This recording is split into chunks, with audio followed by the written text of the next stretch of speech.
Hello, everybody, and welcome. Welcome to the Modern Day Podcast. Today's podcast is brought to you by Audible. Get a free audiobook download and 30-day free trial at audibletrial.com/moderndayjames. Let's see. It's also brought to you by Skillshare.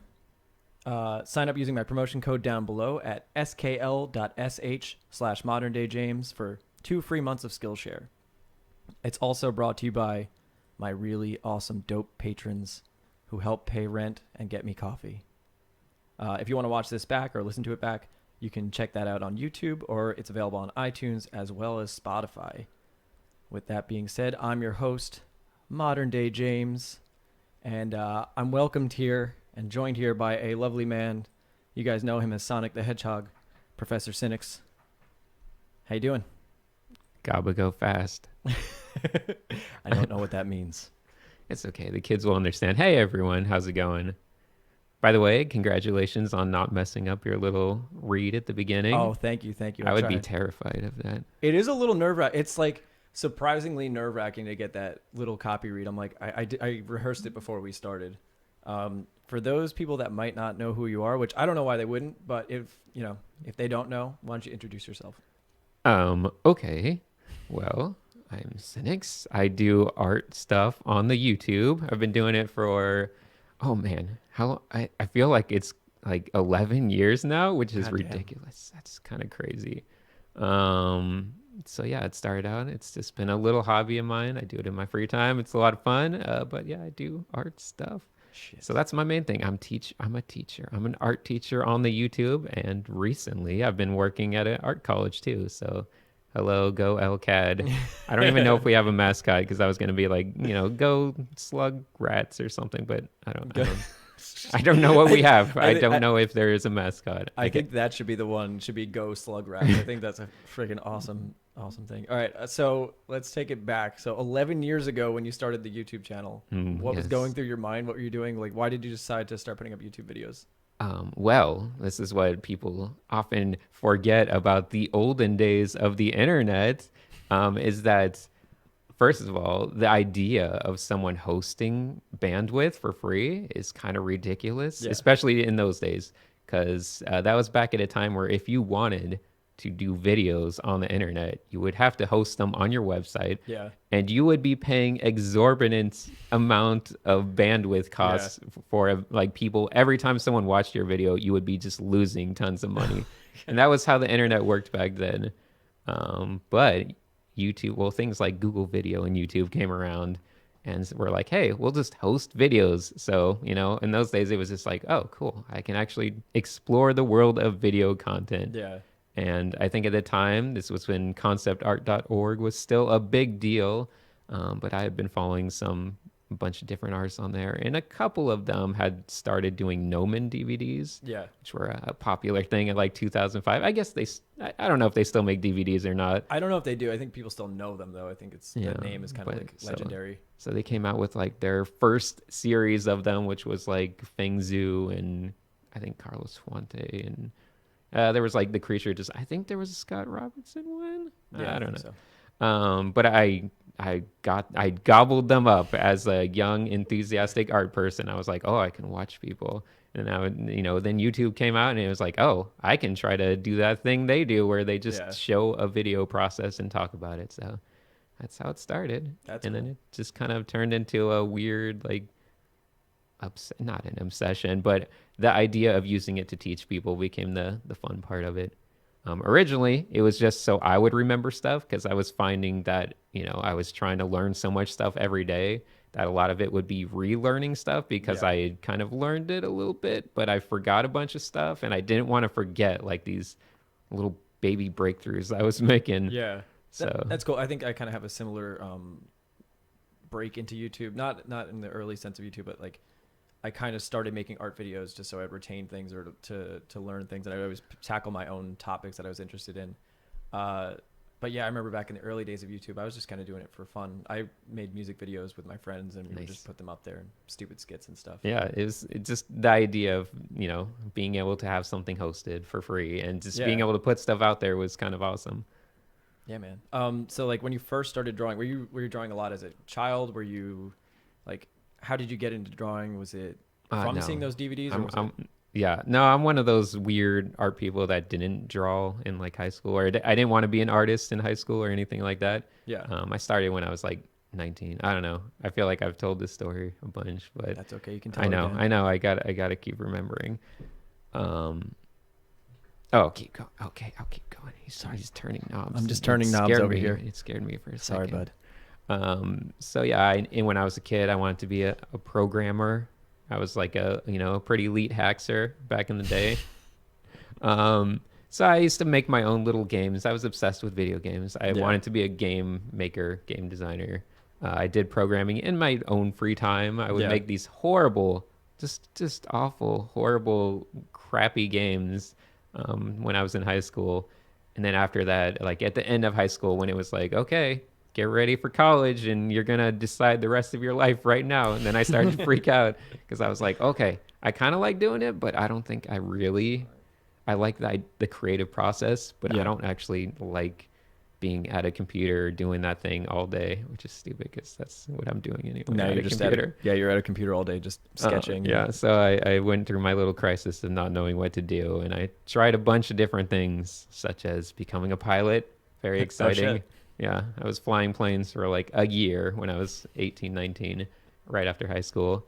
But the air sickness, I was not doing well when it came to the more advanced kind of stuff you had to do to get a proper license, because it's a lot of very controlled maneuvering around fixed points and stuff like that. And I'm like, okay, this was fun at first, but once again, everything that's fun at first eventually becomes terrible. Don't you have to like stall the engine out or something when you're? Yeah, that part was actually fun. Like they Okay. make you practice stalls. So basically, it's those little crappy Cessnas that you see up in the sky, and Yep.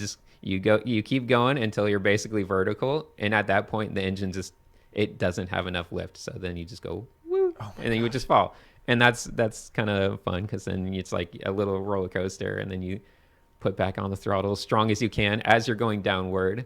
That's the key part to that, by the way. If anyone here is ever flying a plane, or their pilot passes out and somehow the plane stalls, you gotta fly into the stall. You don't try to like fight it and like pull up right away. Yeah. You go down into it full throttle, and then once you regain that control, then you can My level question. it back out. My question is, what happens if you do make that mistake and you don't go into the stall? I don't know. Yeah, I don't know. There's a little, you die. What do you want me to say? No, I don't know. Did you see anybody in your class die or anything like Well, that? it wasn't like a class. That would Oh, be. okay. It wasn't like let's take up a bunch of students. It's all one-on-one learning. Okay. That would be terrifying to have to go with another student. Okay, now we're gonna take our class of 30 up. Yeah. He's never flown a plane before, but he's gonna. just rent out a commercial jet, like take turns coming up front. Oh man. Okay, this is little Robbie's first time. Yeah. Now he's gonna fly a 747. Yeah. It's a good time. Yeah, that was the first time I ever went up alone, though. That I feel like still to this date, that's the most kind of terrifying experience of my life. Yeah. Just like being like, okay, I am in control of my life. I can do anything I want, and if I mess up, I will die. It was that's still a good experience. I'm glad I had that experience of being in a plane by myself and having to fly it up there. I can tell you the worst part about being a pilot is just having to. There's a lot of, I don't know what the right word. Right now, I just call it bureaucracy, but Okay. it's really just a lot of dealing with. It's you think it's flying a plane, but actually flying a plane is like basically nothing. Any dumb person can just hold the stick and fly a plane. The pilot school and all that stuff. It's learning radio nonsense and having to communicate and like switching your different transponder things as you fly to different regions, because there's like it's basically just a bunch of nonsense that's actually not fun, and a lot of communicating standards and knowing how to communicate properly. And yeah, it's great. Yeah, it sounds like a pain in the ass. It's terrible. It's So- not fun at all. How'd you end up going from pilot school to then deciding that you wanted to do art? Were you drawing instead of piloting, or were you? No, I still. After that, I was like, I don't know. I want to go back to something kind of mildly creative. So, of course, my first instinct was to become a writer. Yeah. I'm stupid. I always enjoyed a good story, and at the time, I was reading like a book a week. It was my book heavy Damn. time. Yeah, I was super into it. reading all kinds of weird books. So I was like, I think I could I think I could handle this. And that's probably the dumbest. Like, I don't know what I was thinking at the time, like trying to become a writer. But I tried it for like a few months and I'm like, man, I am just awful. Everything I write looks like just the worst garbage. Do you think it's like, do you think it's worse than doing art? It's kind of like the same idea, I would imagine. Like you study other artists or you kind of take influence from other artists and you try to incorporate that into yours. Yeah, potentially. Yeah, it is. Potentially. It is a lot like that. For some reason, Yeah. though, starting, I guess I'll just go ahead and say like, for context sake, like, so I tried that for a little bit and then it didn't work out. So I'm like, oh, maybe I can draw my stories, and then I fell in love with drawing. But for context sake, there's something like starting out drawing and being bad at it didn't feel as miserable as starting out at writing and being Yeah. bad. Like there's something about writing bad that feels like much more like demoralizing than like drawing, because you kind of like, okay, I'm learning to draw. But for the mentality of like, I'm learning to write, like it's this, when you write something and you're like, that's horrible. It wasn't the same. Like when I was like, oh, I'm Yeah. drawing, it sucks, but that's fine. I think there's something about writing that if you write a really bad sentence or write something that just sounds really stupid, people then they interpret you as a stupid person rather than if you draw something bad. Yeah, It's like, there's like, yeah, it was this weird, like in hindsight, I'm like, oh, no, yeah, you're just learning. But yeah, you're right. There's this weird thing where you can't show people a bad writing and be like, what do you think? And they'll just be like, oh. You're like, oh, he's not so smart. Yeah. Whereas you saw them a bad drawing, they're not like, wow, this guy is really dumb. This is the dumbest person I've ever seen. Look at this circle. Oh my God. So okay, so you're reading a lot, and how did that transition into art? So you're, instead of doing that, you tried to draw your stories, you were saying? Yeah, I was going to be a comic book artist. That was my next step. I was going to make horrible comics, so I could still kind of tell the stories, because you're still writing, but you don't have to be as good of a writer. Yeah. Well, sorry, comic book people. comic Got book 'em. writers exclusive. Yeah. So yeah, and now like as soon as I started drawing, I was like, okay, I kind of like this craft. It's kind of an interesting thing, and you constantly are seeing yourself get better. And as soon as you're like seeing yourself improve at anything, it's kind of exciting. Yeah. And then luckily, conceptart.org once again was around at the time. If it wasn't for that, I don't know what would have happened to me, because it was like I stumbled onto that board. I forget why. But I had originally just like knew about DeviantArt because that was still popular. It was a tiny thing at the time. It wasn't super popular, but it was popular enough. So that was my experience with art. And it was like, okay, there's a lot of, whatever. Art seems like, kind of lame, but whatever at the time. Yeah. Then I stumbled onto conceptart.org and I was like, whoa, like what are these people? Like these people are kind of insane and they're blowing my mind with their quality. I'm like, just my competitive drive just like suddenly kicked in. I was like, I want to do what they're doing because they're really good at something. It's cool that you say that, because I think for me at least, I always feel that competitive urge, and I think that's such a big part of what drives me. Oh yeah, it's a huge part. Yeah. And nobody wants to admit it because it kind of makes you sound a little bit like a dick. You're like, oh, I just want to be better than everybody, which is kind of mean to say, but at the same time, it is, when you see someone doing something so incredible, you kind of want to just be able to do that same thing. And yeah, for me, that was a big drive. I feel like you need to have a competitive edge to get anywhere in most fields, and just in most fields in general. But that's true. In the art world, it feels especially just necessary. Like that's how you grow. You're hyper competitive. You don't take any crap from yourself. You don't be like, oh, that's good enough, or that looks fine.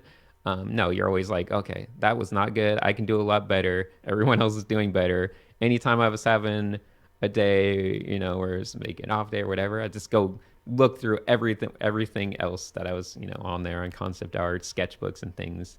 And that was back in the day, it will never happen again, by the way. It's for all the people. I know there are people that are like, whoa, is there any place like that today? No, there will never be a place like that because of social media and because everyone's isolated. And there's no reason for all the professionals to gather in one place, especially, unless there was some kind of monetary reason. But then it still wouldn't be the same. That was just a sign of the times where there's no social media for people to have their stuff out there. So everyone was just kind of together to get feedback. It's So kind of like asking if people are going to start using covered wagons to drive around again. yeah, It's like it's just not going to happen. It is where you it guys is. will never get that, but you guys can form your own. There's discords and things which have slightly similar atmospheres, but you're not gonna have the same Not professionals there. yours. Yeah, not mine. Mine is a cesspool I went of into human there. degeneracy. I went into there for a little bit because they beckoned me by tagging me a bunch. Oh yeah, they like to do that. They like to trap you in there. Yeah, that's crazy. Well, all right. So just to finish up about like how you got started. Now, when you started after pilot school, was that square one for you? Had you been drawing before that at all, or was it just No, not really. I mean, unless you count like everyone, when they're 5 years old. no? I don't like, got that. like tracing some Mega Man drawings out of my Nintendo Power, but I think that's about that's pretty much it. So yeah, from like 7 years old to 19, I didn't draw. Yeah. All right. Cool. So you touched on like you're having some negative days in there. When you're drawing and you're feeling that sort of competitive edge. How do you deal with the fact that when you do draw something and it's just absolutely terrible?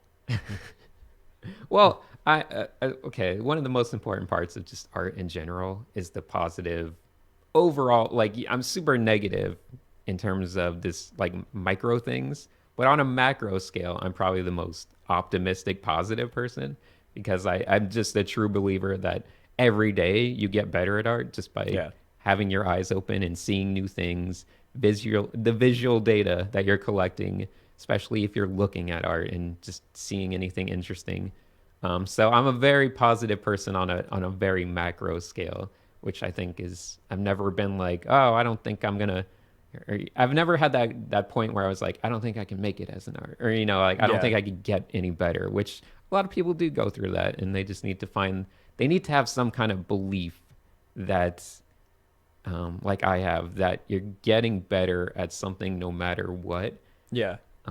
Because like one of the other things people like to joke about or point out, because I took long breaks from art just because of stupid reasons. Maybe I got addicted to a video game or something. But I take these huge breaks, and then like I'd not draw for 6 months, and then when I come back, I'd somehow be better at art. Yeah. Yeah. And you got to remember, art is not like this muscular. It's not like I mean, in some aspects, it's kind of like a muscular thing, but it's not something that exists just like in your body. I don't know how to describe it, but Yeah. it's a mental thing for the most part. So it takes a certain amount of just mental confidence to make good art. And if you have that confidence, then you really, no, I'm not going to say you don't have to draw much, but that's a Yeah. terrible If you're thing to feeling say. confident, you don't have to do any work. Yeah, if you're confident enough, you don't have to draw at all. You can just go out. No, but yeah, there's this aspect of it where if you expect to get better, that's the Yeah. main thing. I won't say like if you expect to just be amazingly good all of a sudden, but if you expect to constantly get better, and that's kind of ingrained in your brain, then you'll constantly get better, even if Yeah. you're doing minimal work. So I won't say you'll be good, because that's not the right way of saying like, oh, if you expect to be good, you'll be good. If you expect to get better, you will keep getting Yeah. better. I also think taking those breaks is probably good to just refresh your brain, especially if you're, for me, I'm always doing exercises and working on fundamentals. But if you take that break, it kind of gives you a little bit of perspective to Yeah. reevaluate the way you're approaching things, I think. Yeah, for sure. Breaks can be good. You can get worn out. Breaks can make you have a new vision of things. It's like you should, always take a break anytime you're working on an individual piece, just to come at it with fresh Yeah. eyes. I find that anything in the art world or anything that works on once again, going back to a micro scale, works on a macro scale. You just have to like figure out the correlation. So if taking a break, in every drawing is super important, then taking a break overall in your artistic growth is important. Yeah. It's all relatable. That's probably why you've been on you've been putting out YouTube videos, like you said, for 11 years, and throughout that you've taken breaks. Oh yeah. No, I mean, I say 11 years, but like the first 8 years or 7 years are like 5 videos. It's not much. I That's did okay. like a few right at the start, then I would do like one a year, and then eventually I got more serious. I did my little painting faces series, and I was like, oh, okay, I'm gonna get back into this because I actually really enjoy it. And then it's just it's been a steady little, somewhat stable. I still Yeah. kind of am not as stable as I would like to be on it, but It's definitely something I plan to do forever. I don't ever see it like being done with it. Like, okay, Yeah. I'm done. No, I'll be like 80 years old and grumpy and putting out just angry art videos. That's kind of a personal goal of mine, is to be Yeah. the old angry art grandpa guy. Fuck yeah. Did you ever like set up a schedule for yourself at all, or is it just kind of when you're feeling inspired to do something? Or Yeah, I don't really have a specific schedule. It's mainly I know there's a bunch of things I want to do. I have a schedule in terms of like videos I want to make and like the order I want to make them to some extent. Yeah. But yeah, when it comes to like day-to-day schedules, I'm kind of bad at that. But you know, it's fine. I don't know if I'm a bad person to ask about I'm good. productivity. No, it's okay. I'm just asking personally because I always make schedules for everything, and Yeah. it's probably not always the best. I feel like I kind of approach things a little bit too rigidly, and sometimes it seems like you tend to loosen up a bit. And Yeah, I tend to get extremely passionate about like, and I like let that passion kind of simmer yeah, and build like whatever thing I'm doing it on, whether it's, drawing mouths or something. Like I'll be kind of in my brain. It will like anytime I'm just, driving or doing something in the shower, and then my brain will just kind of be, simmering on like, okay, what's something I could think about with that. And then eventually like all that just kind of stuff just has built up enough to where I'm like, okay, I really want to make the video and I know what I want to talk about and I have all these new thoughts that I want to share. yeah, So it's like that for pretty much every video. It's like there's a lot of simmering and like kind of building. A lot of the videos I make, by the time I actually make them, I've kind of been, at least they've been in my brain simmering around for a while. Yeah. yeah. And so you've thought about it. Like for me, I tend to write out a script first. Oh, Sometimes I do that and it works really well. Sometimes I don't do that and it doesn't end up as well. I've been trying to write out more of my thoughts lately. In the old videos, I was, just kind of off the cuff, winging it. Yeah. But it was mainly the speech patterns that I hated when I didn't write Yeah. out stuff, because it was so much weird, like awkward. So like something like that, and so, and the transitions between sentences is just so wasteful for the Yeah. viewer Yeah. that I felt I was just like, the viewers are getting such, they could be getting a much better experience. Do you edit the audio? Do you like, because when I do it, I write out the script and I'll go kind of sentence by sentence, or do you just kind of wing it and go straight Oh, for it? I definitely edit the audio Okay. a lot. I'm like, that's how I was complimenting you on your little sponsor read at the beginning, because I could just picture myself messing that up, and that would ruin my whole podcast. It's really weird for me because I think whenever I do something live, like I'll try to do the same thing when there's not an audience watching, and I'll absolutely obliterate it. It'll take me like 15 times to get that copy Yeah. read. But then as soon as I know a bunch of people are watching, I'm like, shit, I really can't fuck this up. I have to get it perfect. So I feel like for me in my growth, especially like even when I'm practicing, I do such a better job of practicing when I'm on live stream than when I'm not. Yeah, that's true.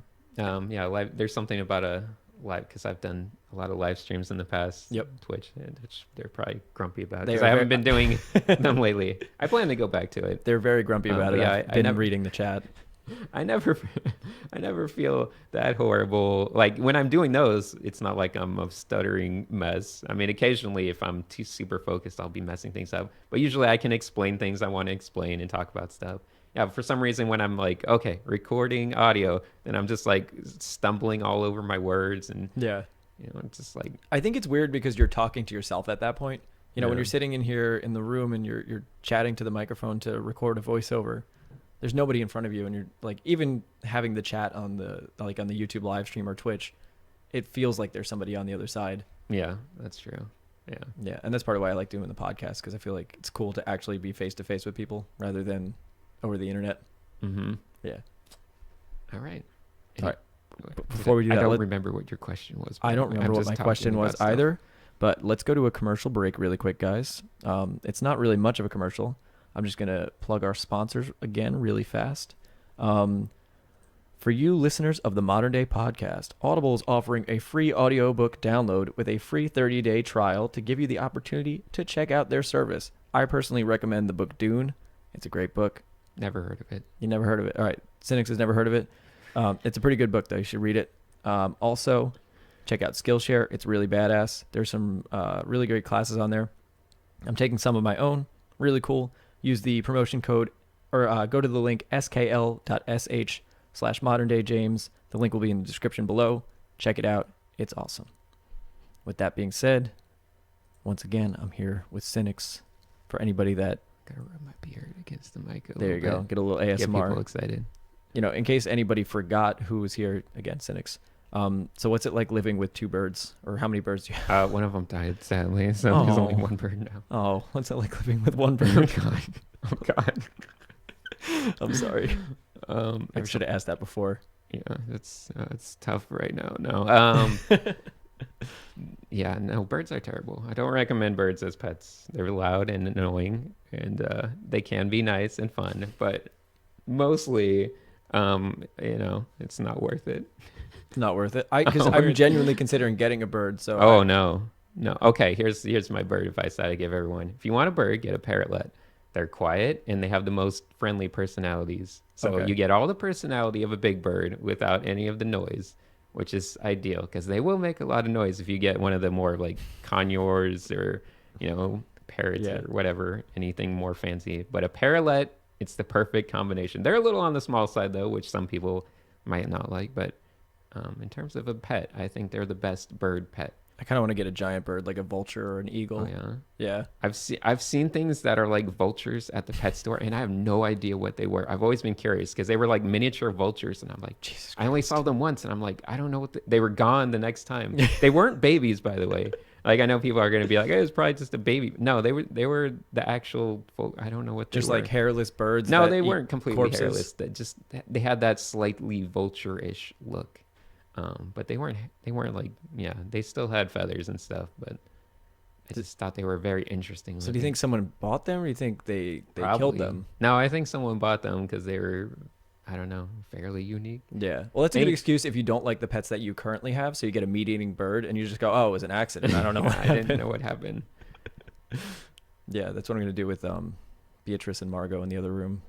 By the way, feed your pets. No. Just gonna throw that out there.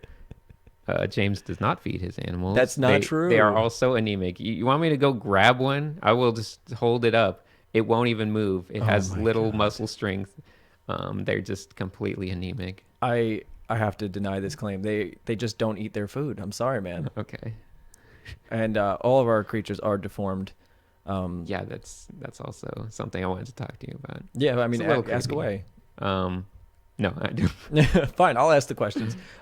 Beatrice, she's got, I think, 5 thumbs in total, which is the craziest thing I've ever seen. She's got Yeah, her thumb, and then she's got 2 other thumbs, and then this one has 2 thumbs.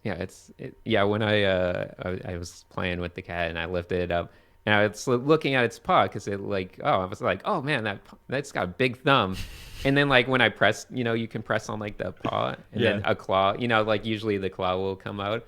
I like slightly pressed on it and 3 claws just went like it was some kind of weird alien. I'm like, that was, It's so weird. It really is super weird. yeah.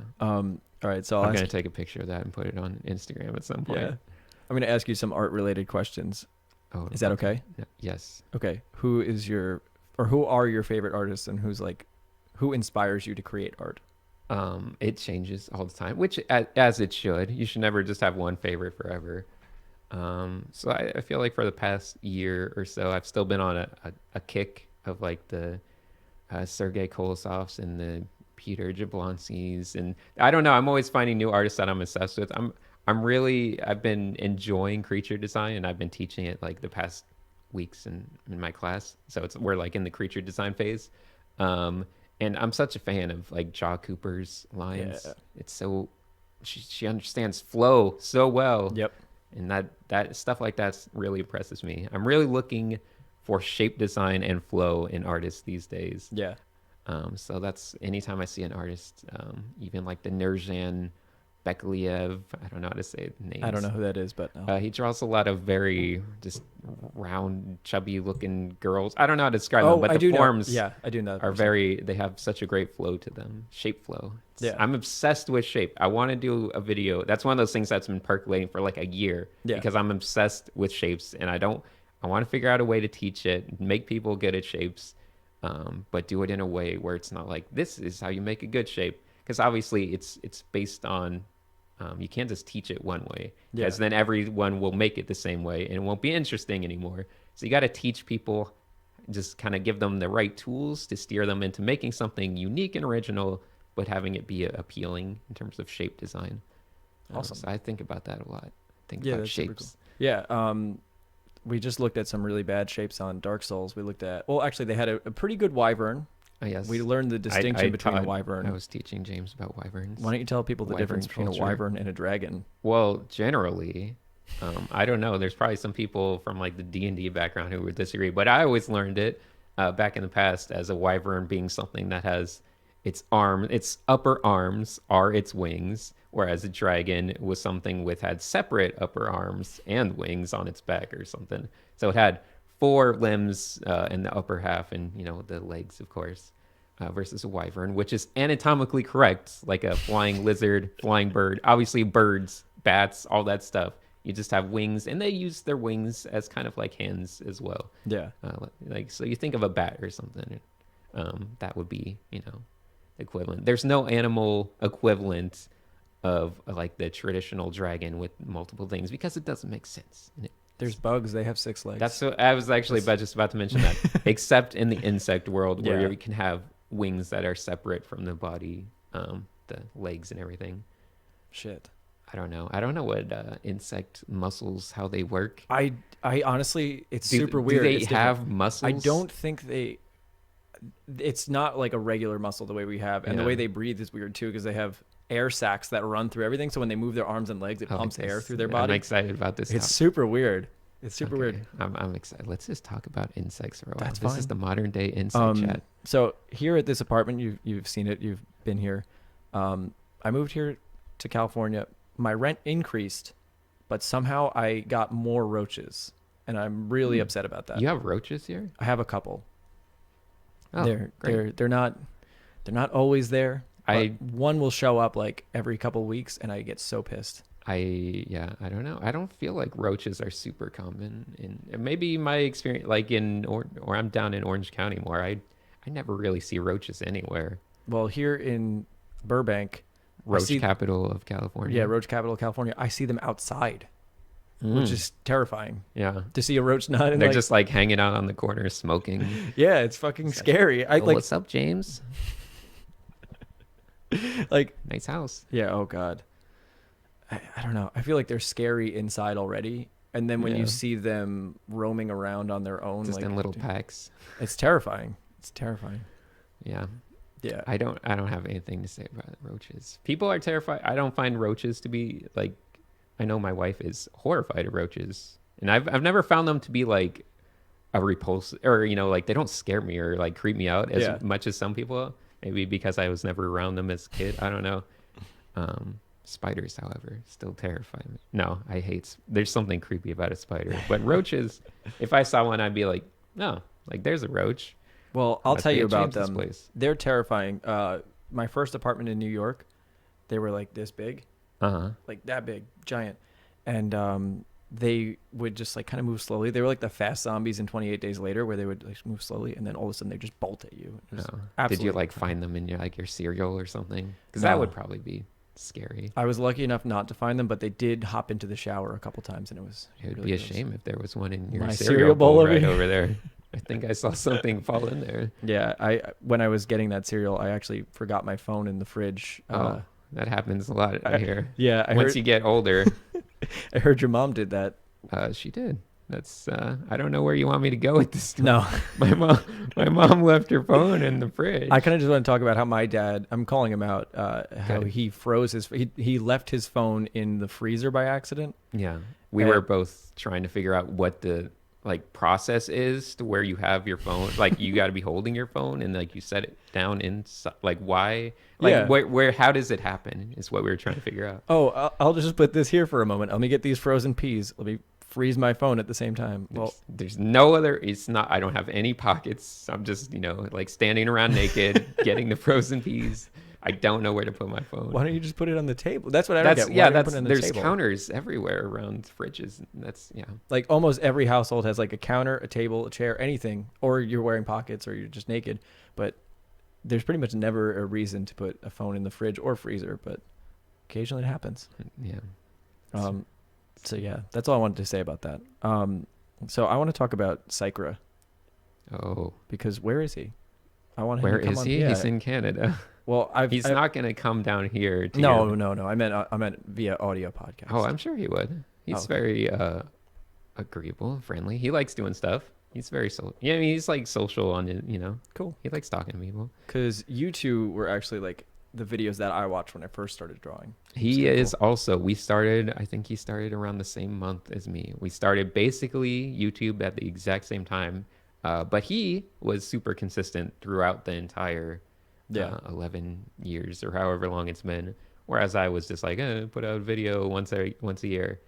He quickly adopted the whole once a week standard. Yeah. Which is like the body of stuff he did for once a week. Like he talked about how he was so consistent for, like he would plan them out even if he was going on a trip or if he was sick, he'd have one like loaded up so he would never miss the once a week. And that's so impressive. I feel like people don't understand how impressive that is to do that for like 10 years. Jesus Christ. Yeah, I tried doing it and I got like 9 months and then gave up. Yeah. It is insanely hard. I can't believe he did that for that long. I know. It's quite a feat.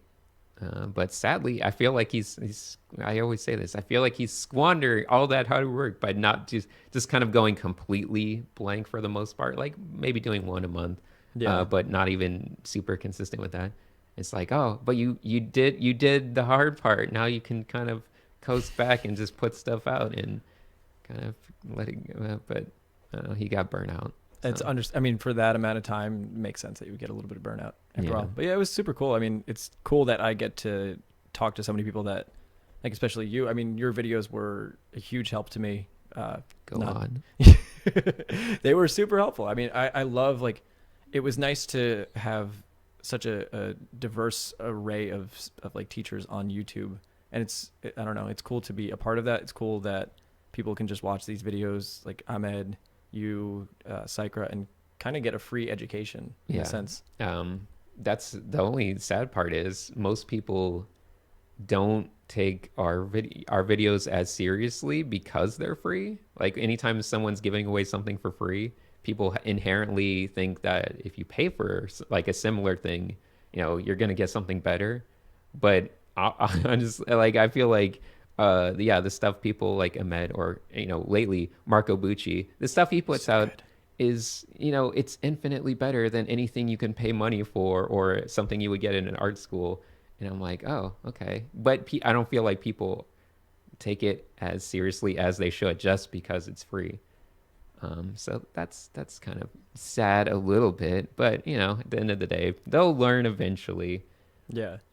Yeah. Would you suggest, because a lot of the people that watch are younger, would you suggest going to art school? I mean, perhaps Laguna College. Only Laguna College art, where all the finest, slug rats go to learn art.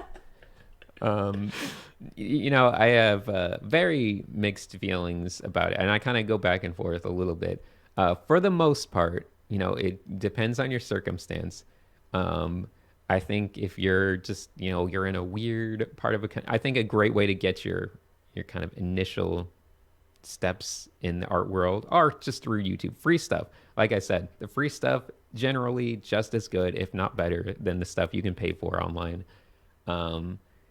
And after that, yeah, you probably do want to go somewhere because an important part is obviously building that social dynamic, finding communities and all that stuff, which has gotten a little tougher over the years.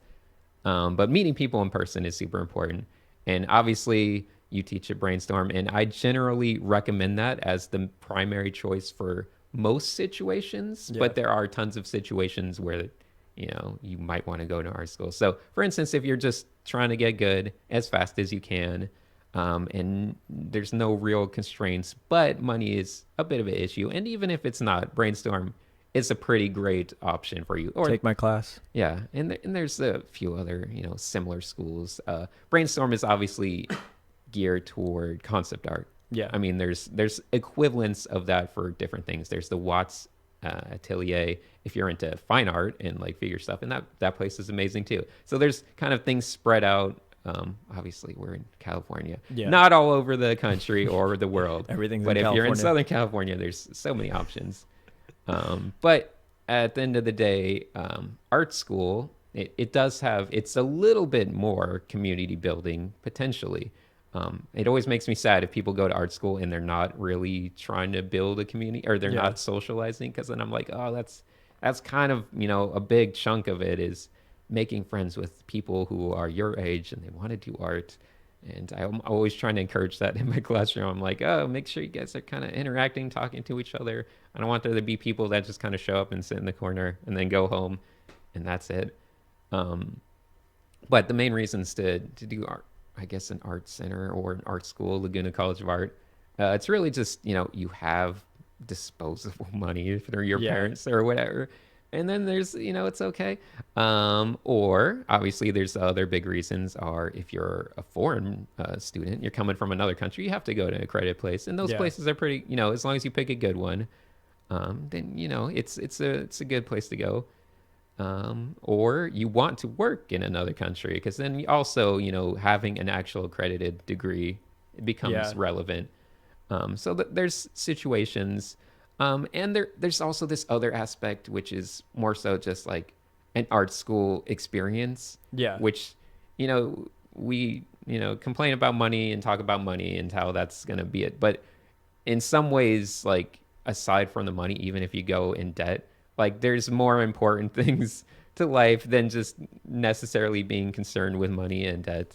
Like, when you're 30, you can't pay your way into an art school. So if you Yeah. miss out on like that kind of chance to have an experience in life, you're not going to be able to get that back, which is, I always feel like, kind of like, oh, you can always make money, but you can't always go back and go to Get like that experience. go to an art school when you're 20, or do something like that. Now, I'm not mistaken in saying you didn't go to art school, right? I did not Okay. go to any art Do you school. feel like you missed out at all by not going, or? In some sense, I feel like it would have been fun to have that, experience of doing art with other people. But I was, after high school, like, first of all, I'm a very anti-authoritarian person. Like, I was, Oh, I couldn't tell. just because of the way my upbringing, and not my upbringing, but the circumstances of Yeah. being a kid. Like, I was one of those people who was like, oh, so you guys lied about Santa Claus? Well, I guess I'm never believing an adult ever again. Oh no. Yeah, that kind of stuff. But I didn't respect teachers in high school or anywhere. I had a very negative outlook on teachers in general. And I was just like, I don't agree with any of this. I love learning stuff on my own. I like the challenges and the experience of doing stuff completely on my own. So I am completely self-taught. I've never taken an art class, even as an adult, but maybe I will someday. I'll go to take a gouache class or something. But yeah, I don't know how to describe it, but yeah, now I'm a teacher, which is silly because funny. I don't expect people to respect teachers, but at least I try to make it, So are you trying to tell me respectable. that your traumatic childhood is what pushed you to learn on your own? Do you want to go really in depth and psychoanalyze yourself? And Do I want to go in depth? I don't think I should I'm go kind of super kidding. in I'm depth. only Okay, kidding. great. I'm only kidding. I I don't don't want want to offend people's political and religious sensibilities. I do but wanna I feel talk like about I will just say aspects of politics and religion kind of play a big part in getting just a negative outlook on just, authority figures in general. True. It's not like I was, abused. It wasn't anything horrible like that. That I'm I was hiding. kidding. It was more, just, I was a very observant kid, and I was like, that the idea of authority just rubbed me the wrong way. A few slightly political things. What were we talking Uh-oh. about? That cat before? What was the cat? It's just, I don't want to talk about your. Well, Oh, okay, no, what was the- I'll mention it. Okay. Okay. So James was trying to convince me that he should put gauges in his cat's ears because it would be really cool. I don't think Obviously, it he was. comes from a metal background, and gauges are that's like, true. cool on the East Coast. Maybe I don't Yeah. know. They're like 5 years behind, so I don't know what's cool on the East Coast. But he was like, "Yo, I think this kitten would be sick with some gauges," and I'm like, "Oh, I don't know. I think 'Cause that's that's how kind I of talk. offensive." Yeah. Okay. But nonetheless, he was like, "No, I'll do it, and then I'll be like super popular on Instagram and Tumblr and everything." Yeah.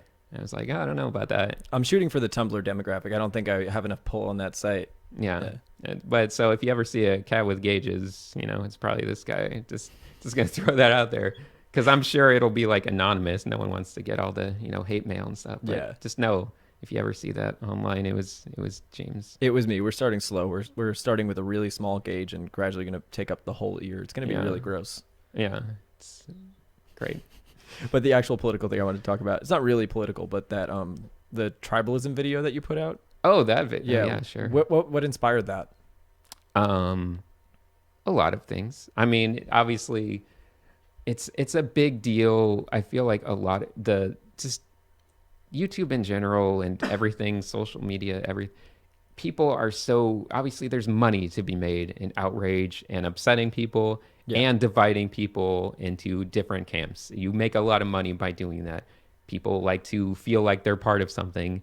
But I tried to cover most of it in the video, and a lot of people that video got a lot of like some people I feel like didn't understand different parts and they got pretty upset. I mean, I can understand why, because I was basically like, oh, you need to see the validation in both sides of an argument. And they're like, oh, you're too much of a radical centrist and all that stuff. And I'm like, I'm not really. I have my own opinions. I'm just saying I understand that my opinions, there's reasons that other people would have different opinions and that there's no reason to be upset. But also the main idea was that you shouldn't be following people in such a strong dogmatic way. Yeah. And that also comes from art because, people will be like, oh, if you're not drawing the Bridgman method, you don't know what you're doing and you're messing yourself up, and they'll try to really establish that there's one right way to do things. Mainly because it makes people feel good. They want to feel like they have a knowledge. They know the right way. And it's very reassuring. But I think, it's much healthier to be like, oh, no, okay. You acknowledge that there's no one right way to do art or to do anything. And you'll get a lot. You'll feel better and, it might give you new outlooks on things. I think in general, there's those times where you have these sort of radical changes in the way that you draw. I know I've gone through a couple and it feels like the worst thing ever at first because you feel like everything that you did know just is obliterated. I don't know if you had any similar experiences like that or... Not exact. I don't know. Obliterated. I never feel like anything I've done was like obliterated. maybe I spoke too extremely, but yeah, I don't know. I feel like there's certain times where my philosophy on how to go about it changes entirely. Yeah, I don't feel like I've ever gone through that phase where like everything has been like turned on its head or changed a lot.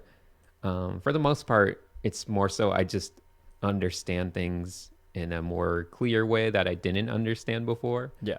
But it's always, I feel like things have been building, even if it's a little shaky at times, they've all been building in similar directions.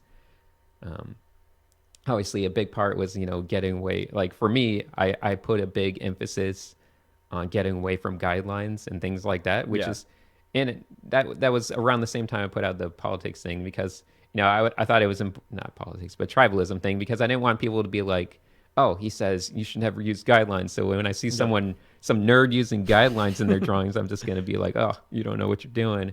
But I wanted to be like, no, there's perfectly good reasons for all the different methods of art. I just have my opinion. And you should not take all of my opinions as if, they should be right for anyone or everyone or anything like that. I think I kind of felt that way too, because when I first started drawing, I kind of just thought the sort of Kim Jong-gi way, drawing everything from imagination from your head in one final line was the way to do it. And then I started looking into other artists that do things differently, like Ian McCaig, the Carl Kopinski over there have the book. And I think that's kind of what I meant by obliterated. It's very different. Carl Kopinski is not that different, but at least he uses radical underdrawings. There's a clear theme in the type of artist that I like, but we won't get into that. I mean, I've definitely I knew that I liked certain things about shape and flow. Yeah, and it's just me trying to just be like, what's the right way to sum all of that up and figure it out. So that was a lot of the, no guidelines and stuff like that, because in my opinion, number one most important thing is shape and flow. That's when it comes to art importance, what's the most important thing? It's, shape, flow, confidence. those things that people don't necessarily consider the most important. Like Yeah. I'm obviously in past videos, I'm a huge believer in line confidence. That idea that if you draw something with the right energy and confidence, it makes Yeah. such a big difference in the overall thing.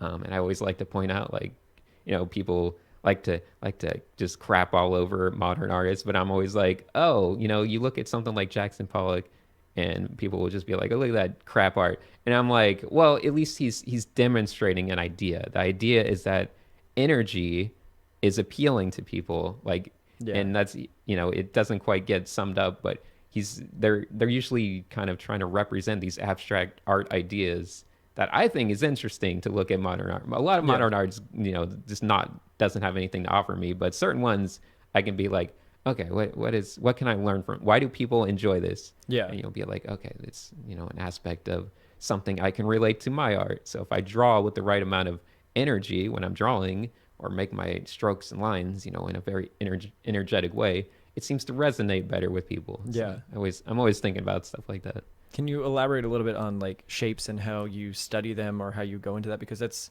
something I feel like I'm lacking a little bit. I don't know how you think about them, how you rationalize that.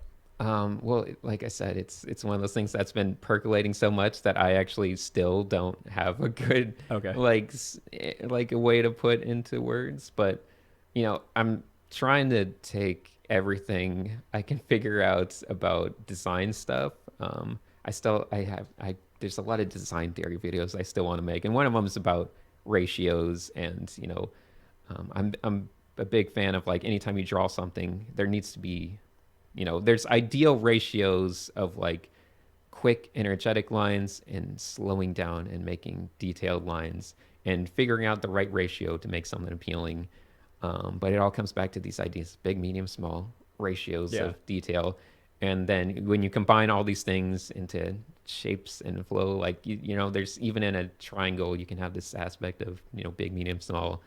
And I don't have a Yeah. great answer yet. No, that's actually pretty. That's actually pretty good. Now, when you go into studying something like that, is it more important, do you think, to rationalize that and think it, or is it more important to just sit and get the experience of like trying to emulate that in your sketches? Like, I think our intuitive brain is the most, once again, to mention another video, I made a video on focus, just keep which really plugging, has to man. do with kind of trying to let your intuitive brain take over and not be over analyzing when you're drawing. Yeah.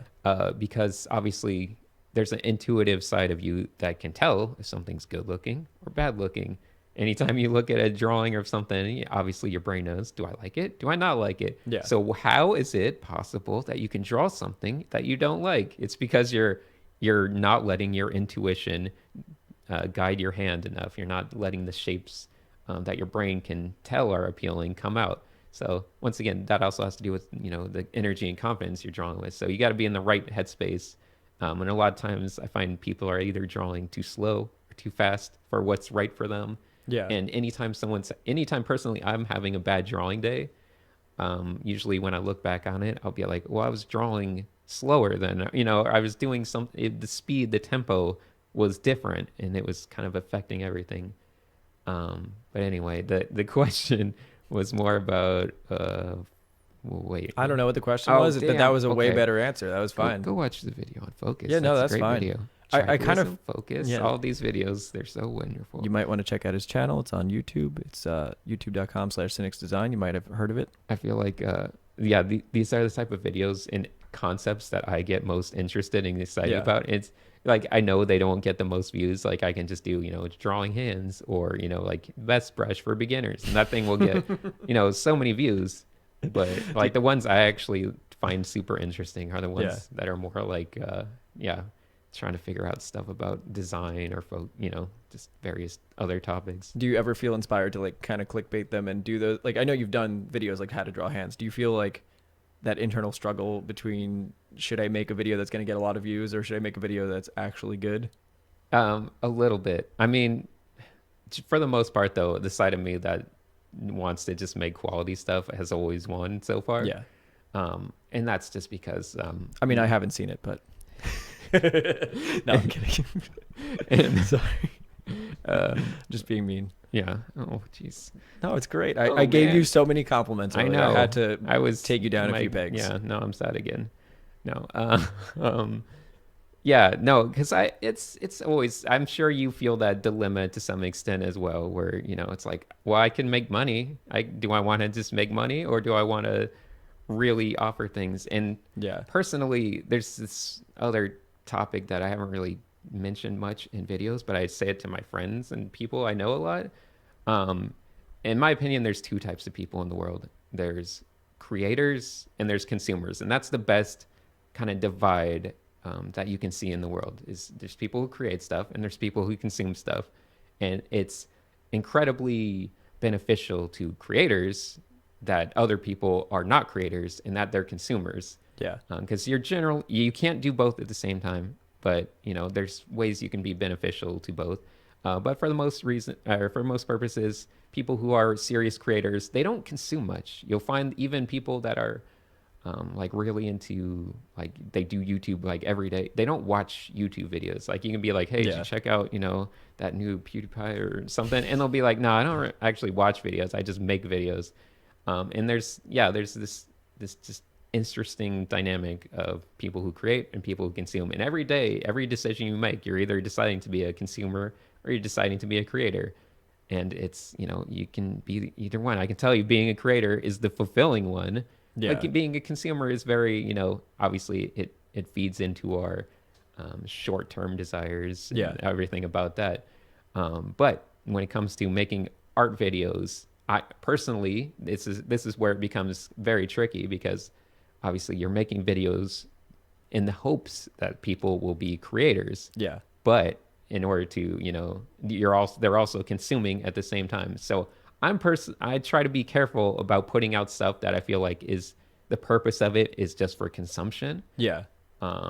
Which, a lot of anytime I don't want to like call people out, but because I think it's completely acceptable. Call them out. And there's nothing wrong with it. But yeah, anytime I see videos that are just like, oh, watch me do a 3-hour drawing and then a 3-minute, those have no value other than consumption. What? Speed paint? No, I mean, like, there'll be like, there's like meme videos, drawing, like I'll try to draw with my left hand. It's like, they'll just get clicks and they'll get watches, but there's no actual, it's just for consumer, there's no creator reason behind them. Yeah. And so I'm trying to be careful not to do that stuff, even though it's, it's fun. People will watch it and you'll get views, but. Yeah, I think your videos are plenty informative. And I think for me, my philosophy has now become just make a video that steers people in the right direction so that they can continue to research that topic. Yeah. Because that's really all you can get out of like 10 minutes. You're not giving them a full lecture. You're not giving them a lesson like you would, or a demo. Well, you can, James. There's nothing that says you can't do a full lesson. You don't have to drive them to your Gumroad, James. I do. I need them to buy the premium videos. How do you think I afford this a 3-legged dog? Exorbitant fancy. Oh, okay. Yeah, I guess your 3-legged dog is pretty I don't fancy. feed them. I was going to make a reference to your amazing kind of technology setup you got going on here. That's true. I'm going bankrupt because I spent all my money on all this equipment over here. Yeah, that's what I mean. That's the dilemma, because obviously, realistically, you got to make money. Yeah. You got to make a living. So you got to find the right balance of, encouraging people to be creators while still forcing them to be consumers. Yeah, yeah. I think there's a healthy middle ground, though. I don't think it's mutually exclusive. At any given moment, it is. But yes, in an overall life, yes, it's not mutually exclusive. But at any given set of time, you can't be doing both. You're going to be spending your time consuming or spending your time creating. Very true. So we have a question that we ask every guest here, and there's only been one other guest, so okay, you're the second. What is your spirit animal? It's obviously a giraffe. Shit. I got spots and awkward and tall, and I can't walk straight. No. Well, the chat seems to think that you're 5'1", so I guess that makes me... Really? You want to stand up together on camera? No, that would be hilarious. That would be embarrassing for me. Little baby James. That makes me 4'2" or something. Yeah. No, yeah. I'm 6'1". 6'1"? Okay. It's not that important. I have horrible posture. I've been working out this year, but... Oh, working out? Oh, what are you doing? Going to the gym, lifting weights. Yeah, but what type of lifts? Are you doing deadlifts? Are you doing bench press? press? I use the machines mostly because I'm a wimp. Yeah, I know. That's okay. I don't want to. Okay. The one thing I'm careful about is deadlifts. Because obviously that's the one where you're most likely to hurt yourself. I'm Yeah. very at this age and just getting into working out. I don't have like a 20-year-old Yeah. constitution where I can just be like cranking out stuff. So I'm very much like just taking my time and Yep. building up my body. Without just trying to push into things that could, cause They have injury. hormones you can take. They're like anabolic steroids and stuff. A Yes, couple guys I will know. sell them at the gym if you. I know. if you Actually, yeah, it's more common than you think. Is it really? Oh, I would say Actually, a good percentage of people at the gym Yeah. are on something. I was just about to say at the gym, if you look at any of those people, there's people that have like 2 humans width. Yeah, you can always Shoulders? tell by there's certain muscles Yeah. that they'll have like that are like way too developed that where you can be like, Yeah. okay, I I know think who's on steroids and who's not. I think once their deltoids start to look like bowling balls. Yeah, it's a lot in the And- in the deltoids and it. Yeah, you can usually tell just in this Yeah. general area of someone's. Or once they don't have a neck. I mean, yeah, and it's surprising. It's super common to be honest. Yeah, I got friends who like to tell me all about it, and yeah, that's. I mean, I guess you can't. Whatever, they're doing what they want to do. They're getting the look they want. They're being tough. They're just doing it. They're That's just tough. their creativity. They're not consumers. Well, they are of steroids, but they're But they're creating muscle. they're creators. They're creating a lot of muscle. Yeah. There was this one guy at the gym. I Speaking was. Oh of, no, no, go it's on. okay. I was gonna say this guy. He had these bowling ball deltoids. Yeah. But he was so like unashamed of his steroid use that he would leave his little steroid band-aid in his arm. It was the funniest thing. Yeah, I think at the gym, there's not a strong, like, I don't think there's a stigma. I think people are like, Yeah. oh, nice. What gear are you on? Like, what's their, like, that's fine. That's just the standard for them. What milligram are you taking? Yeah, no, that's honestly, it's not like considered a taboo these days. There's been enough like famous steroid like advocates. Obviously, a lot of them had died. There's like Rich Piana who died, but yeah, there's a lot of those kind of people that are just like, no, yeah, of course we take steroids. How do you think we get this big? Yeah, I want to be big. I take steroids. Yeah. It's not really a taboo these days. Last exercise I don't related recommend it. question. Yes. Okay. Go. There's this guy named, I think his name was Greg Plitt or something like that. And I don't know. he decided to film, it was sponsored by Monster Energy, I believe. He decided to film a video where he was going to race a train, but he was going to be on the train tracks. Oh, that's a Yeah. terrible idea. Well, he's dead now. And I don't really feel bad. I don't know if that makes me a bad person or if like he should have just assumed he wasn't going to be able Yeah, to run that's- faster than a train that's going at full speed. You would think, someone of his friends would be like, "Hey, let's just ballpark this. Maybe one." this isn't a good idea. Yeah.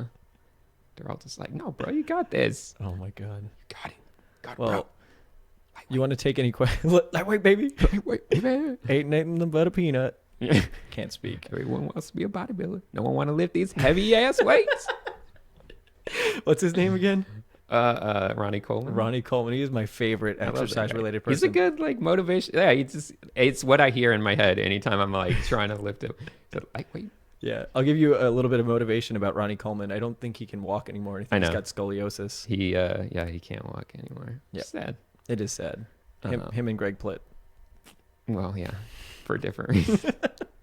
Anyway, you want to take some questions from the audience? Sure, they're probably terrible, but yeah. Well, we'll find out. and We'll it find depends out. if they're your fans or my fans. All right. Panda Kun asks. That's a weird name, but Ooh, okay. Panda Be careful with asks- that one. can you adopt me? Yes.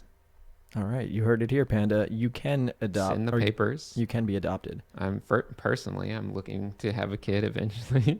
I'm open to for the record, just on a completely different tangent. I am open to adopting a kid one day, maybe. That's cool. A lot of people like, yeah, they're like, I want a kid, but I wouldn't adopt, But I'm like, Yeah. I think I'm fine with that. Yeah, why not buy used? It Yeah, doesn't it's matter. fine. There's plenty of. Would- Plenty of little Chinese kids out there. Yeah, or you could get one of these like 16-year-old weeaboos on my Discord server. Yeah, I guess that's something. Would your Yeah. wife be okay with that? With what? With Adopting a 16-year-old weeaboo? Yeah. I don't know. Can they cook and clean? Because maybe. Well, you heard it here, Panda. If you can cook and clean, you have a place to stay with Sinix. Well, anybody. I mean, I guess it's just a maid at that. But I mean, what are kids really? Oh, Slow Dive says adopt me now. Well, anyway, people, we are doing live calls if you guys want to. Oh, are we? Yeah, we're trying. That's. I'm sure it won't be a train wreck like every other single time you've done it. Well, it's only one time, man. You've had to. Oh yeah, it has been too, hasn't it? Yes. Was the last time a train wreck? The call-in part. Yeah, with John Park. Did I you don't see- remember it going particularly well. It probably won't. We'll see what happens. Great. I'm gonna really try. I really want to push this. So we're gonna get. Okay, there we go. We're in the voice chat on my Discord server. And somebody else asked if you're going to draw any more robots. Yes. I want to do a book of robots eventually. That's one of. I don't know. I got so many things I want to do. Yeah, let's talk Yeah. about that. Like, what kind of projects do you want to do? Are there projects that, like, At do you this have point, time to devote to them? At this point, I feel like the things I want to do are mostly art books. I think that would be a lot of fun to try to start making art books, and really make them like specialized. Like I like the idea of just having a book of robots type stuff.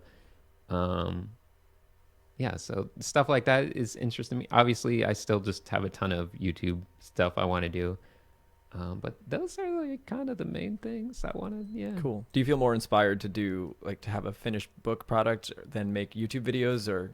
Not necessarily. I feel like there's the YouTube stuff is still like that's what I want to waste most of my time on. Okay. I feel Educational stuff in general. Yeah. yeah, that's interesting. Like, like, how come you feel so inspired to educate? I don't know why. I don't mean that as an insult. I'm just wondering why. Like, Well, yeah. I don't have a good answer. I don't know. It's just very. I like the idea of. It's more so for myself, just like really feeling like I can understand something well enough to teach it. Yeah. It kind of makes me feel like, okay, I get that. Like I get it. It's just makes me feel good. But also the feedback from people, it's nice. It's like, oh, you Yeah. helped me learn something, and the idea that maybe down the road, the best, or like someone will be the best artist, and I'll be like, oh yeah, I learned from this guy. Anyway, I heard a weird Yeah, sound. we heard a cough. Nosh, you are on the line. Do you have a question for Sinix? Oh, just honest question. Have you all heard of the Church of Sinix? Yes, I have. I haven't heard of it. No, I've I'm heard of it. just I have a secret investor who has just told me to just promote it. Wow. That's mainly it. Did somebody actually pay you to promote the Church of Sinix? It's a secret investor. I All right. I can't say, but It's a secret investor. It's, Well, it's under just, NDA. just God bless the Church of Sinix. all right. Papa Amen. bless. Yeah. Thanks, Thank you. Nosh. Take care. There you go, the Church of Sinix. I like how we the, went the from- one time I really promoted it on my stream or on my videos, by the way, was in the tribalism video because I Oh, just okay. thought it'd be the best outro. Like, anyway, you should never take people seriously, but come by my Church of Sinix. Oh my God. Go into that. What is going on there? I don't. It's a surprisingly large art Discord. Do you chat with them at all, or you just I go leave in- them be? Well, I don't know. I Discord is always the one thing I forget about when I start like working on stuff. Yeah. Like it's the first thing that always like I'm like, I've been neglecting Discord. I forgot to talk to Discord. But yeah, I sometimes go on there. It comes in like waves. Like sometimes I'll be more active, and usually not super active. I don't know. It started from the Twitch streams because I didn't. First of all, I have nothing to do with it. I did not create the Church of Sinix. Oh, okay. I've adopted it as like my public. I advertise it as like, here's a public art Discord, because for the most part people there are in the right, they're in a similar age group, talent level where they're trying to make it, become professionals. So Yeah. that's good. It's good to be with people that are of a similar kind of passion. But yeah, it's just a random Discord, but It's a there's funny like place. thousands of people. Like I forget what it was up to. It's like 4,000 members or something. Damn. Well, my Discord is a. What's that called? Is it called the Church of James? It's called the Church of James. I made it completely originally, Mm-hmm. not ripped off of Sinix or anything. My Okay. channel's not a rip off of yours either. Yeah, I made it. Everything was completely original. Great. Yeah, and it's freaking awesome. All right, so let's take some questions. Let's see what the chat has to say, and then if that doesn't yield anything interesting, let's see. I was wondering if you ever go to museums and paint like Cesar Santos. Oh yeah, I like that guy. He's awesome. No, I've never painted at a museum. I don't know. There's okay. When it comes to paints, I'm like still a little shy babby, and like I don't want to like bring paints Yeah. to things because I'm always like, do I need permission? Like, do I have to ask someone? Hey, am I allowed? Like, I'll go and sketch at places, and I'll Yeah. paint at like beaches or parks, but I've never tried painting at a museum. But I like going. In I don't know if you've gone there, but our natural history museum over down in I was gonna go, down but I didn't end up going there.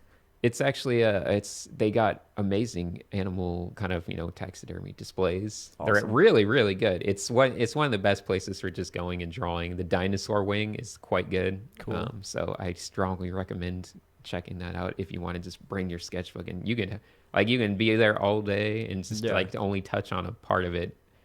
It's one of the best places for sketching. Awesome. Do you think it's super important to go out and do traditional sketching or sketch from life? And I think more so it's important to get out with other people, other artists. Yeah. I'm a big believer in, social skills and building up your kind of. So what was that? Was that a gerbil? That was a gerbil. So Pumpkin, can you just give us one moment? We're gonna have Sinix finish his thought that he was about to say, and then we'll allow you to ask a question. I really should fix this arrangement of how we do the live calls here. No, it's fine. So anyway, be good at socializing. Okay, on to the call. All right, so Pumpkin, you're on the line. No, they're not. They're there, but they're not saying anything. So Pumpkin, you're on the line. All right, so Pumpkin, you're off the line. What? 'Cause They were about to say something. They were screaming. Oh. You ruined their day. Yeah, well, they ruined my day. I'm going to get the hell out of here, out of this voice chat. Wow. Savage. Very savage. Do you know the words? I like to think about random things. I'm pretty sure the word savage Yeah. actually refers to an animal eating its own young. Really? Like in the animal kingdom. I think I don't know. I'm trying. Someone's going to be like, that's not right. I'm pretty sure that's what like the word savagery means. Is Okay, yeah. eating of their own young. Yeah. So I always found it amusing from my outside observation, because I know there was like popular for like YouTubers, Yeah. or maybe it's just like It's Jake savage. Paul's, or to be like, yo, so savage, and like I'm like that's so weirdly accurate because they're basically just they're trying to promote it as a lifestyle, but what they're doing, like I'm so savage, is they're just making little kids, like they're taking little kids and trying to get them to be consumers. It's like you're just eating young, Yeah. you're young, the human young. It is actually very apropos. Yeah, I was like, yeah, it's kind of interesting. It's savagery. It's trying to take advantage of the young people. It's true. Well, I got to say, they do get a lot more views than we do. So maybe we're They're in savage. maybe we're in the wrong line of We're work. not savage. We're not We're really gentlemen. Yeah, we're pretty gentle. We're not very savage at all. I think that's kind of a shame. And it's okay. I don't want to take advantage of young people. Eat the young. Well, on that note, I'm going to say my last question is, are you... What? We're done already? I mean, we've been going for an hour and a half, man. Oh, okay. I Fine. mean, if you have more to say, why don't you say it? Well, I don't know. I thought you would have more questions or something. I drove a long way to be here. Oh. No, we're gonna hang out, right? You're not Yeah, we're gonna gonna. kick me I'm out? not gonna kick you out. No. Okay, we're gonna fine. hang out. We're gonna talk about all the good, like the real art information, all the smart stuff that you guys aren't ready for. We're gonna talk about that as soon as this goes offline. All of the secrets will be told, but it's not going to be shared with you guys. We have to keep it to ourselves. Yeah, or put it behind a nice thick paywall. Yeah, well, that's a good idea. We can do the private stream Ooh, afterwards. Make that money. Yeah. Savage. That is a Logan or Jake Paul decision. Mm-hmm. And Now you're thinking. yeah, man. So what I was gonna say is, are you a Jake Pauler or a low gangster? That's my last question that I want to leave off on. I am clearly a Jake Pauler. All right, we heard it here. You heard it here, guys. Jake Paul it is. And on that note, I'm going to say... Terrible. I hate you. I'm sorry. How dare you make me end on that? No. Do you have any last things to say to the audience? Any inspiring words? Oh, for them? any inspiring words? Yeah. Okay. Every day you wake up, you decide, do you want to be a creator or a consumer? Oh, It's my up to God. you. So don't pay this man for his garbage nonsense. Don't subscribe to his Patreon. Don't subscribe Be to a my creator. Patreon. Well, Not a consumer of Skillshare and Audible and God everything. damn it. No, I'm kidding. By the way, I forgot to. I was joking about the Dune thing, but I actually that's the one question I ask every term in my class at LCAD. It's like, who knows Dune? Because most of them don't, and it just they I'm don't like, know Dune? No, they don't. Kids these days, they don't understand, and it's like the most influential kind of fictional world, Yeah. and for like a huge chunk of the concept art world. And I'm like, oh, there's like a whole generation of all the great concept artists who kind of based a lot of stuff around Dune. Yeah. And then now we're kind of in it's been passed along, which as, you know, the world of design is, it's kind of been retransformed, but it still dates back to things like Dune, and it's very important. I feel like so much of people- design is based in Dune. I mean, as soon There's as there's a lot of Yeah. design based in Dune. as soon as I read it, I was like, oh man, Star Wars just ripped all of this off. Like every piece of Star Wars is heavily influenced by that book. Yeah, It's crazy. it's crazy. Okay, I'm happier ending on Dune. All right, guys. Thank you so much. Thanks for tuning in. All of this will be available on iTunes and Spotify. Sinix, thank you so much for coming here. Thank you It's for been- having me. It's been awesome chatting. We will go hang out with my pets and we'll discuss the real art skills that we can't share with anybody else except for a premium cost. With that being said, thanks so much for coming, bud. I already said thank you for having me. But it's been a blast. I enjoy this. James is a great guy. Go take his classes and watch his videos. Yes, and do that. whatever. You can use his Skillshare thing, whatever. I don't care. Go be a consumer. You're allowed. All right, guys. Thank you so much for tuning in, and we will talk to you all soon. Take care. See ya.